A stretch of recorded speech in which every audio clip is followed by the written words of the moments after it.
The war of influencers. A while back, dear friends, the entertainment industry exploded in our faces here in the Western civilization. We're facing the re-election of a president that comes from reality TV in America. Young heroes today arise from the social networks, which in some sense have turned all of our lives into one big reality TV show. Here in Israel, in times of war, the impact of influencers is in some ways unprecedented, at least in the discourse that we are all having about the war. People praise Montana Tucker for wearing a large yellow ribbon to emphasize the terrible plight of the hostages and our demand for them to be released at the Grammy. In other influencers or celebrities like Bella Hadid, Dua Lipa, express positions that are more pro-Palestinians. They are very much criticized here in Israel, of course. What is the meaning of this debate that is happening on social networks and on the entertainment nebulae, wherever it is? To discuss this and more, we are happy to welcome you here at our podcast at Tel Aviv University. Let's begin. And to discuss the war of influencers, I am happy and honored and delighted to host here at our studio Asa Shapira, who's the head of strategy marketing course in the communication department of Tel Aviv University. You have been managing the advertising strategy of some of the leading brands in Israel for more than a decade. You were VP of strategy and a partner at Lead Ogilvy. You specialize in consumer behavior research while integrating insights from cultural research to behavioral economics and evolutionary psychology. And I'm also delighted and honored and moved to host my old friend, Professor Michael Gilad, who is the Assistant Professor of Psychology at Tel Aviv University. You are the Principal Investigator of the Symbolic Cognition and Interaction Research Group. In the broadest of terms, what that means is that you and your team of researchers try to understand the psychological processes of knowledge construction, i.e., the mechanisms whereby humans understand and predict their reality. Let's start with you, Asa Shapira. In the widest of terms, could you perhaps try to portray this media environment in which statements made by celebrities, influencers, faraway places in the end, have such an impact on the discourse about the war in Israel? Yeah. Well, I think it starts off with the fact that we look at specifically Gen Zers and people that were born 1994 to 2010, they start consuming the knowledge of the world from social media platforms and not from news media outlets. So social media becomes much more prominent in affecting the knowledge base of a lot of the younger crowds in the world. And the social media platforms, they have their own ways of doing things. The logic of the algorithm pushes us to reassess the way in knowledge prominence throughout social media and influences that as they strive to get attention from these algorithms so they can get people to watch them, they need to adhere to those logical policies of the algorithm. So what they do, they need to become much more vocal, they need to be much more provocative. And in that environment, influencers that strive to get attention, they become much more prominent in their influence on the younger crowd. And the way to get attention from that crowd, they have to be much more provocative and vocal and do a lot of the things that we didn't see beforehand in the public discourse. So the entire public discourse is becoming much more extreme in its essence. It must, in terms of the knowledge base of the younger crowd, because media or social media doesn't really deliver knowledge as much as it delivers strong visuals and strong statements. So we see a rhetoric of provocations and not really a strong debate on the issues themselves. And I think that's the climate where we are now, and why we see the influencers in that marketplace pushing the discourse forward with making much more provocative claims that pushes the entire discourse to the extreme. So But would you think that Montana Turkers, for example, wearing the large yellow ribbon, which in Israel symbolizes the plight of the hostages and the desire for their release, you think that's a provocation in a way? Yeah, well, in many ways, she sees herself as a brand, so she needs to.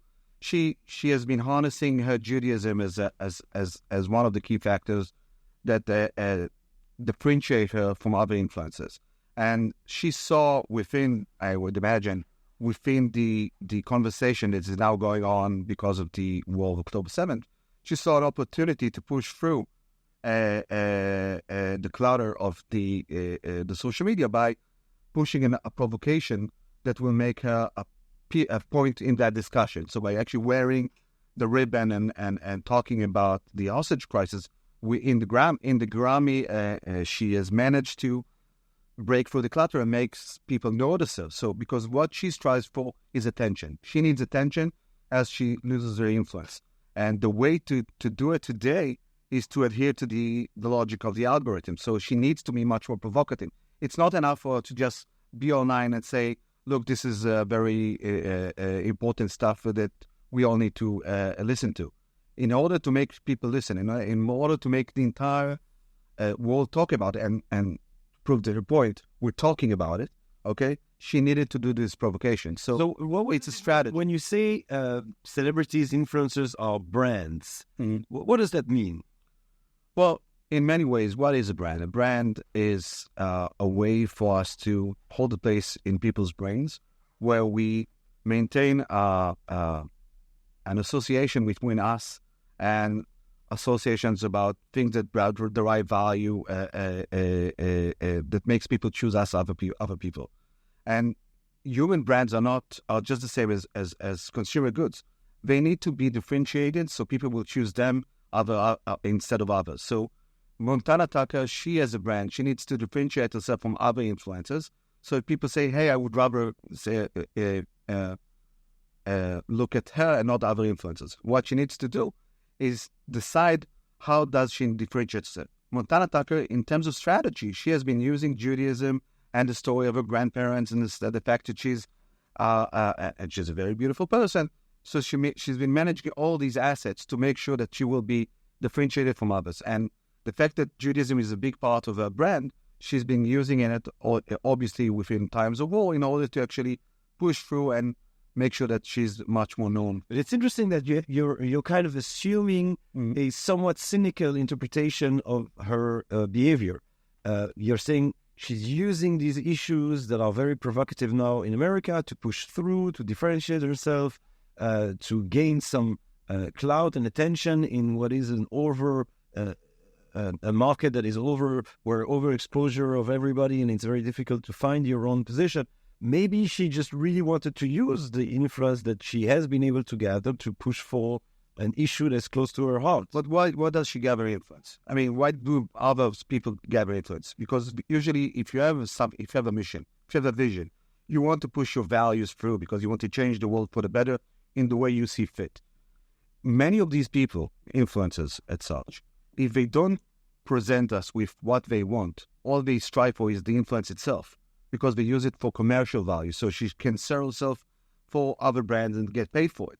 So it's a usage of her assets being a Jew and not the fact that she's striving to push through a message to the world that we all need to adhere to. But here the message is pay attention to the plight of the hostages, demand their release. It doesn't seem to be a clear commercial interest. Yeah, because that's she's using this issue in order to to break through the clutter and become more attentive. People will attend to her, and she will gather more influencers that find an emotional chord with what she's saying. She will lose people that don't agree with her, but she will gain more, and then she will use that extra flux of influence to use it for commercial values. So you don't think there's any genuine attempt at raising awareness to an issue that is, in this example, important? Might be. All I'm saying is that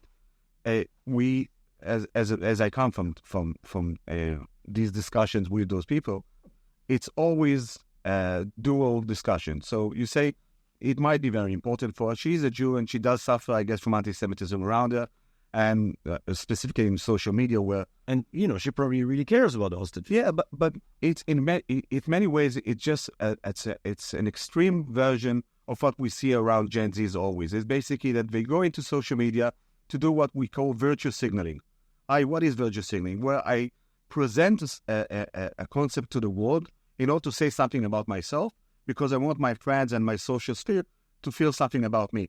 So in many ways, it's not very different. It's only in a bigger scale because she has so much influence and so much followers after her. Isn't it? How is it different from just a politician doing things? Like if we think of her as a politician, that's what they do. They gain influence also for their private interests, but also to push further agenda. Well, again, politician would gain that power and would use it to get an electorate to vote him into office, and then he would use that actual power to change the world, to the better or to the worse. That would be dependent if you agree with the politician. But the influencer itself, as he tries to gain power, it's mostly, he changes the public discourse around the issues he's talking about in the end, but why does he actually strive for that power? What is strive for? And Mונטנה טאקר have not shown, at least to my knowledge, that she has a bigger vision of what she wants the world to become. Or she wants to get the influence mostly for her commercial values. Professor Michael Gilad, if we take a step back and ask you, as a professor of psychology, why do you think that it matters so much what influencers and celebrities state, their opinions, what they, the symbolism of their dress in this case? Why does it have such a big influence? How come influencers influence? We are tuned towards looking to where other people are looking. If people are looking, we will look there regardless of what's going on. And influencers have succeeded in getting some initial followership. People are looking. Once they're looking, you would look as well. And this is what politicians have done always, and what society is all about. You have power by people looking at you, and this power can be used to shape society. It's called, in social psychology, it's called the Zaza Gabor effect. You can have... the Zaza Gabor effect. Yeah. Or the Paris Hilton effect. So it's been updated. Yeah, they updated it. I don't know. Where they needs to be updated again. This notion of this, the Mונטנה טאקר effect, maybe. This notion of somebody whose only value is the fact that he isn't famous, he is being looked at. And this creates further value, like stocks, like a bubble of... because we as species look to other people to understand the world. So we have this really strong orienting mechanism towards where people are looking to seek out information. And I want to say something about it because I think it's important to this discussion. Why do we see the rise of influencers today? And it comes, I guess, to the matter that mostly young people, they live in a generation where they are immersed with fake news, misinformation and disinformation, and they have come to distrust the media, they come to distrust politicians, and they strive to have a more deep, engaging contact with the world. And they see influencers as a way to contact the world which is much more authentic. We have a survey says that 40% of Americans, they follow influencers because they seem to believe that the content they get from influencers is much more authentic than the messaging they get from other media outlets. So the power of influencers in this age comes, I would imagine, from the genuine distrust of the belief that the other media outlets are mostly filled with manipulations. Why does it matter so much to us here in Israel, Professor Gilad? Would you say these expressions either of solidarity with the Israeli side of the conflict or with the hostage situation in the case of Mונטנה טאקר? Or why do we care so much about whether Bella Hadid tweets out something that goes somewhat against our position, or Dua Lipa, even ministers get involved with Bella Hadid? So, we're fighting this extremely complicated war, multi-front. We're in the north. There's in Yemen in the south. There might be Iran. We're dealing with this incredibly complex situation in Gaza. There's internal strife in Israel, and yet the ministers find time to deal with Bella Hadid as if it's a incredibly important matter as well. So, there is a normative aspect to it, right? Let's first get that out of the way. The world is shaped by ideas and by sentiment, and how we are perceived on the global stage will dictate all sorts of war outcomes. So, if I'm a minister there is some normative thing about it. But we, as readers, as consumers of media, we as humans, we want to be seen, basically. Regardless of these strategic considerations, this is a really fundamental motivation that we have. Motivation to be seen, to be empathized with. Since we're a baby, we start crying, and mommy comes and takes us and gives us milk. And it's our emotions, our interaction with the world starts from this point of we are in distress, we are in pain, see us. Whoa. It's fundamental. So it's a very fundamental, primordial, basic human need where we feel in Israel we're distressed. There's this horrible war. There's this horrible situation with the hostages. And then if someone says, Bono sings something about the victims at the music festival, and everybody feels acknowledged. Acknowledged. There's lots of talk about this concept of competitive victimhood. This notion that intractable conflicts in general, the population responds to them by trying to assert their victimhood. I am a victim here. No, I'm a victim here. No, I'm a victim here. Like in a fight between couples, it's not always that good to be in this competitive victim situation, but it's human. That's where people are. Because there is this understanding that pain matters, and we want to be seen. Yeah. How significant would the both of you think ultimately this aspect of the conflict be to our lives here? The movement of influencers and celebrities from supporting one side to the other. You said that it might eventually, the way we are perceived in the world, affect the outcome of this war, the conflict perhaps more generally. How significant do you think this? I think it comes down to the long-term thinking of Israel, as we see that mostly the people that are being influenced by influencers are Gen Zers, which are a huge group of people that would become much more prominent in terms of their effect on politics in the future, understanding that their perception of reality around the conflict around Israel is being shaped right now. We understand that this war is not a war to be won now. It's a war to be won now and later on. So for us to not adhere to the fact that if we don't do it now, if we don't fight for their attention and make sure that they see the world the way, at least they see at least our point of view within it, then we might not just lose now, we might lose tomorrow. And that is very important for us in terms of strategy. Yeah, I think, we're often in Israel, we're like a cutting edge in lots of stuff, like cutting edge in, we're the first ones to, semi-Western country that experienced suicide terrorism. And here we're really cutting edge because of our geopolitical situation of this idea of like empathy warfare. This it will matter. Democracies are determined by public opinion matters in democracies to a certain extent. There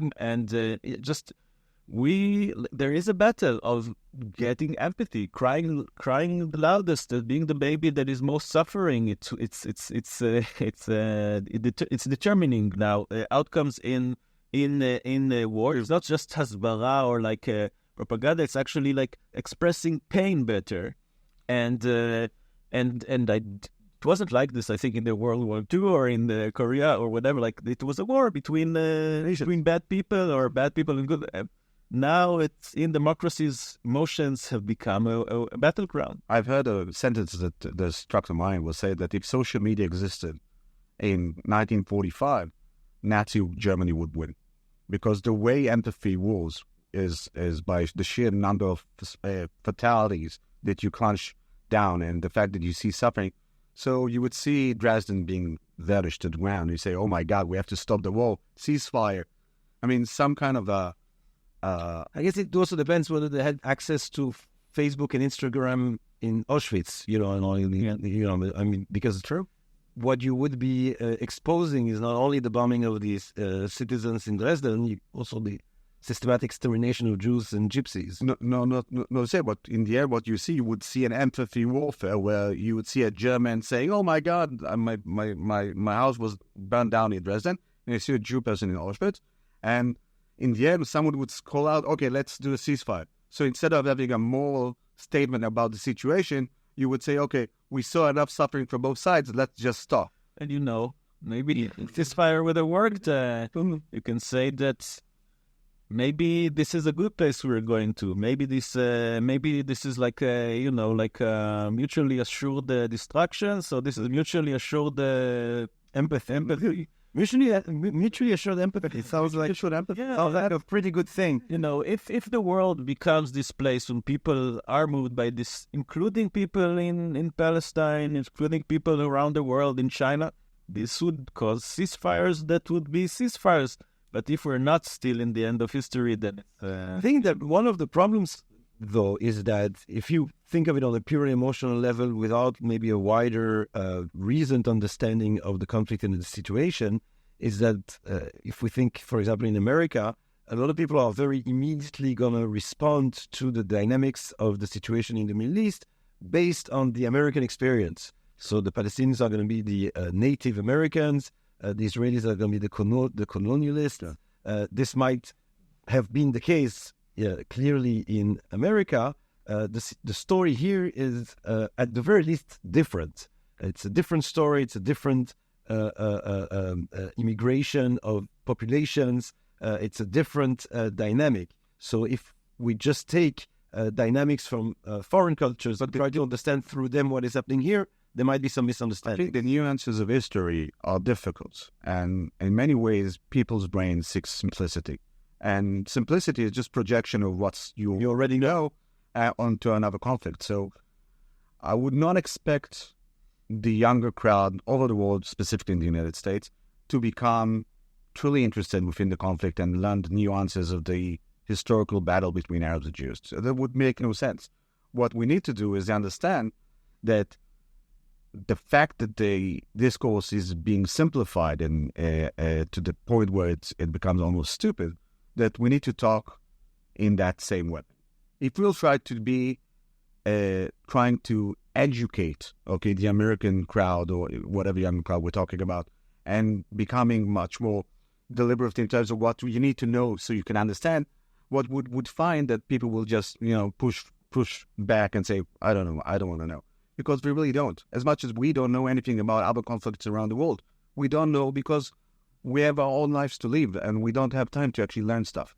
And so we need to understand that's the landscape of the warfare, where people don't want to know nothing. So this battle of emotions, Professor Gilad, it puts us in a very strange situation, and us meaning human civilization, because we've evolved to engage with emotions in face-to-face meetings, in tribal settings, and then suddenly we are facing these screens, these glasses now, right? This headwear, whatever it is becoming. We're facing technologies that engage our emotions in unprecedented ways, and very soon in ways that don't have to be even controlled by humans. So basically, we are facing technologies that are able to hack into human psychology and direct human behavior and human responses in unprecedented ways.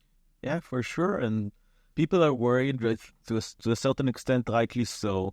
Listen, this is not new, right? People have been writing and thinking about this in communications, in critical theory, the idea that our brains are poisoned by television, that there's a false consciousness that is out there that is biasing our perception of reality, that we're being manipulated.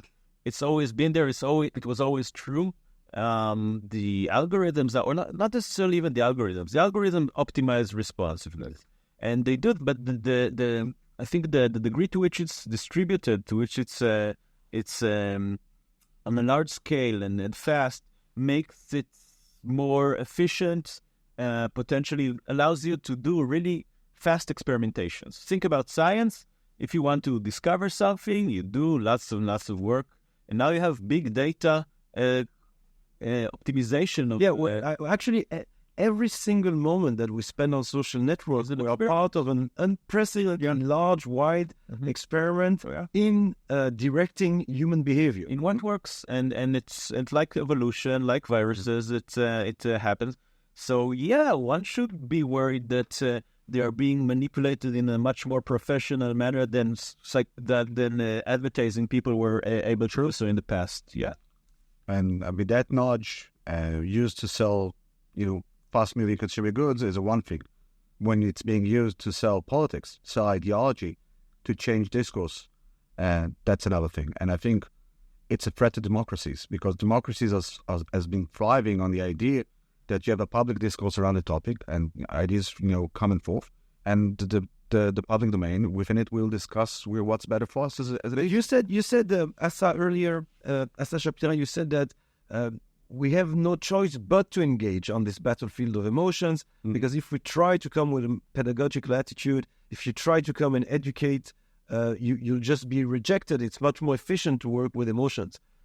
Is that really the case? Do we have no other option? Is there no way of trying to engage with large crowds today in a way that is educational, that leads to reasoned debate? No, I think that we need to hack the human brain again, but in full democracy. That's a question to be asked, I guess, in our establishment. How one can actually bring through a new landscape where we can reassess how media should work in order to make liberal democracies thrive. Because we know for a fact now, for the last 15 years, that the way media performs and the way it works, it is a sure doom's ground for democracies. And we're just halfway through. And we've seen the rise in populist discourse around the world and populist leaders as they strive to become more extreme in their discourse. And in a way, we have always suffered from the paradox of simplicity, where debates about ideology, which are quite complex, cannot be pronounced in 8-second sound bites. And so usually the ones that win the war soundbite would be the ones that would talk in black and white measures, and they will strive to make an emotional response from you. And that's what wins today's markets. So we need to see how we, in a longer term effect, how do we rebuild the landscape in order to make democracies thrive? But in the shorter term, we must make sure that the liberal democracies fight fire with fire. Because if they will try to win simplicity and emotion with complex discussions, they would lose. Would you agree, Professor Gilad? No, it's an interesting question. Yeah, I haven't thought of this bluntly. I'm not sure. I think that there is, in general, in life, sometimes... I've seen it even in research, in my research even, that sometimes when a person is extreme, and if you want to convince them to become less extreme, you don't respond by extremism, you respond by being, maybe it's the best beer. And it actually works. So it sort of softens you up a bit. So I don't know, I'm generally, left-wing guy. Sort of, I'm usually against fighting fire with fire. And I think that, it's possible that if people were to fight, it's true, you have to find a way to do it. You have to hack the brain into... But if you are really principled and systematic and reasoned, and even take into consideration other people's sound bites as the legitimacy that they have, sometimes it does allow you to dispel. Now, how do you capture attention long enough? I don't know. Maybe fewer people should do that. Maybe you just need maybe one of the things you could do is just silence the hasbara, for example, in our situation, let's say in our situation, hasbara in Hebrew, explication, but it's really the PR. The PR. So maybe if a country like Israel wants to convey the nuance of the situation, let's agree that there is, to the very least, some nuance in the situation. Maybe what we should have done is not have that many low-level, simplistic people shouting everywhere, but rather find the way to force the conversation into some sort of I don't know if it's possible. Perhaps I think more complex because people will tune out. I think that's the problem. I think you think about Generation Z and Generation Alpha. They were born and raised as digital natives. I.e., they were raised by algorithms. So the psyche is different. They have an attention span which is shorter. They have distrust in media and messaging, and specifically politicians. So, but isn't it the case that it's like, okay, here a podcast. Okay, podcast is like this longer form. Like there was a need for that, right? People maybe it's not that natural for people to be bombarded. Maybe they do want some sort of more recent. I don't know. Maybe. But again, I mean, if I would say, how many people are following Montana Tucker, and how many people hear our podcast? I assume that nice one. Montana Tucker is 9 million, so I assume also 8. No, yeah, we're much larger. But you know, forget this one. If you think about the long formats, the long formats, the big long formats podcasts, especially in English, Joe Rogan or Next Friedman or stuff like that, they get many more audiences. So in terms of competition, but they're the exception, not the rule. Oh, I'm not saying that it does not. I don't know if they're the exception in terms of how podcasts are like. If you think about podcasts generally, they are long formats. Well, I have no knowledge of the sheer numbers, but I would imagine, just by living in my world, that still short form videos get more traction, just because it's easier to listen and look at 6-second video. It's an empirical question. Than hear 3 hours. Yeah, I don't know. It's an interesting question. In general, sometimes fighting fire with fire backfires, and sometimes it's a good thing. I don't know. It's interesting. But it speaks to the idea that as we look through and to the future of democracies, and how do you build democracies for Gen Alpha and Gen Z? And that's a question to be asked. I mean, surely we see that the ways and the mechanisms of social media platforms have been destroying the old way of doing stuff. So what's the new way? And we need to solve it fast, because if we don't, the rise of autocratic leaders would be doomed around us. Well, thank you very much for this wonderful conversation. Clearly, the questions that you raise are questions that we have to deal with as a society, as a civilization in the years to come. And given our human track record, it's probably going to go sour and zigzag. It will zigzag. Hopefully there will be a zag after the zig. That's not a simple progression. Yes. But and I would like to thank Montana, if you're watching this, I'd like to thank you for wearing the large yellow ribbon, whatever other interests may be at play. First of all, the dress, I think, was a charming dress. And also, again, I think that whatever position one might have about the current war and the current conflict, more generally, I think that all people with, I guess, some kind of human sensitivity would be delighted to see these hostages that have spent already too much time in awful circumstances be released as soon as possible, and hopefully as part of maybe a larger and more hopeful path for all people living here in the region. So thank you very much for your attention. Thank you very much to our guests, Professor Michael Gilad, Asa Shapira. We've been here at Hazira, the podcast of Tel Aviv University, and hopefully see you again soon. Thank you very much. Shalom ולהתראות.